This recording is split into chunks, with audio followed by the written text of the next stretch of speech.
আজকে আমি এই জায়গায় আই লাভ ইউ আম্মু, আই লাভ ইউ নানি। মানে ভাই ওমর ভাইয়ের একটা ভিডিও দেখলাম, যে ভিডিওটা দেখে আমি একদম ফুললি ইমোশনাল হয়ে গেছি। মানে ভাই ওমর ভাইয়ের ফানি ভিডিও গত 4-5 বছর ধরে দেখতেছি, এ পর্যন্ত কখনো দেখলাম না যে ওমর ভাই কান্নাকাটি করছে। সো গাইস, এই প্রথম আমি ওমর ভাইকে কান্না করতে দেখলাম, যেটা দেখে আমার কাছে অনেক খারাপ লাগছে। তো যাই হোক, বাকি কথা ওমর ভাইয়ের কাছ থেকে শুনে আসি। আজকে আমি এই জায়গায় আই লাভ ইউ আম্মু, আই লাভ ইউ নানি। কোন সময় তোমাকে ভালো সন্তান হইতে পারি নাই, জন্য আমার মাফ করে দিও। তোমরা অনেক কষ্ট সইছো। আম্মা, একদিন আমি একটা হ্যারিয়ার কিনবো। আমি ওই হ্যারিয়ার কইরা তোমার হ্যারিয়ার চড়াই রয়ে যাবো আমার ওই বাপের বাড়িতে। সেই বাপের বাড়িতে তোমার অসম্মান করা হয়েছিল খালি তুমি গরিব থেকে। আমি লয়ে যাবো তোমারে তোমার ওই খাবার বাসায়, যে খালা তার ঘর থেকে তোমার বাই করে দিয়েছিল। খালি তোমার কোনো বাড়ি নাই থেকে, ঘর নাই থেকে। আমি আমার মাল লেগে সব করবো, আমি তোমার লেগে সব করবো। তুমি ছোটকাল থেকে যেমন ভাবে আমার কষ্ট করে বড় করছো, এগুলো লেগে কখনো তোমার থ্যাংক ইউ খাওয়াই না আম্মা। আমি এখনো তোমাকে একটা বাড়ি বানিয়ে দিতে পারি নাই। আই লাভ ইউ আম্মা,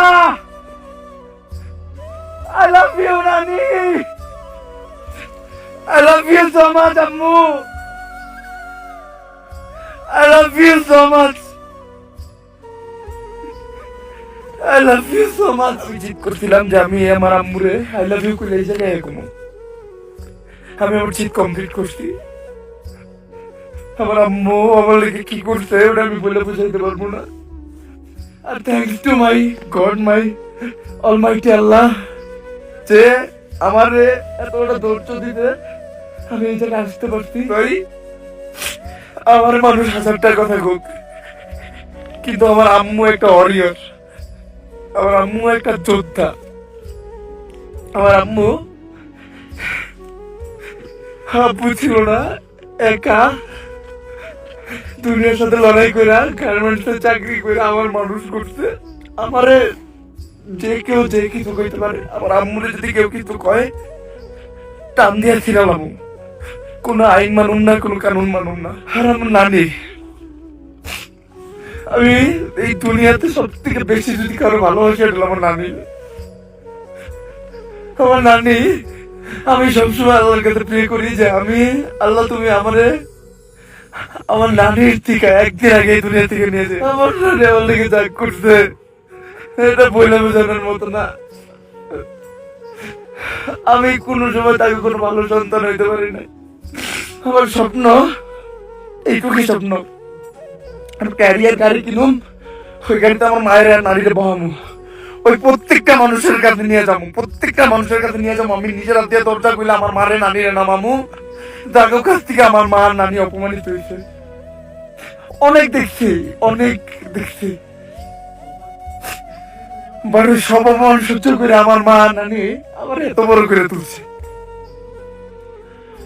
তাই আজকে একটা জিনিস বলে রাখি, আমার দুনিয়ার যে কেউ যে কিছু হোক, আমার আম্মুর দিকে কেউ আঙ্গুল তুলবো, আমার নানির দিকে কেউ আঙ্গুল তুলবো, আমার ফ্যামিলির দিকে আঙ্গুল তুলবো,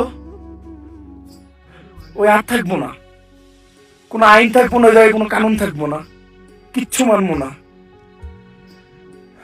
আমার গালি দাও, আমার মারো, যা করো, বাট কেউ আমার আম্মুরে নিয়ে আমার নানির নিয়ে কিছু কেন।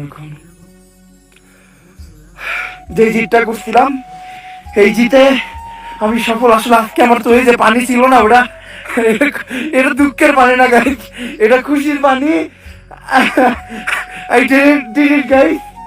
আসলে ছেলে মানুষ যদি তার মায়ের জন্য কোনো জিত করে এইটা কমপ্লিট করবে সে। আমি দুনিয়ার প্রত্যেকটা মা বাবার জন্য দোয়া করি, তারা যেন সবসময় ভালো থাকে। আল্লাহ তাআলা তাদের জন্য সবাই সবসময় ভালো রাখে, আমি দোয়া করি। আসলে ভাই ওমর ভাই কেন কান্নাকাটি করলো সেটা তো আপনারা তার মুখ থেকেই শুনলেন। মানে ভাই গত একদিন আগে ওমর ভাই একটা ভিডিও আপলোড করেছে, এই ভিডিওটা দেখে তার অনেক ফ্যান ফলোয়ার্স গুলাই কান্না করছে। আসলে ওমর ভাই বোঝাতে চেয়েছে তার মা তাকে কতটা কষ্ট করে মানুষ করছে। আর ভাই আপনাদের মাথায় এতদিন প্রশ্ন ছিল যে ওমর ভাই কেন তার নানুর বাসায় থাকে, তো আজকে সেটা আমাদের ওমর ভাই ক্লিয়ার করে দিলেন। মানে ভাই ওমর ভাই লাইফের সাথে এত কিছু জড়িয়ে আছে সেটা আমরা কখনো জানতামই না। তো যাই হোক ভাই, আজকের ভিডিও এই পর্যন্তই। নেক্সট ভিডিও আসতেছে, সবাই অপেক্ষায় থাকো।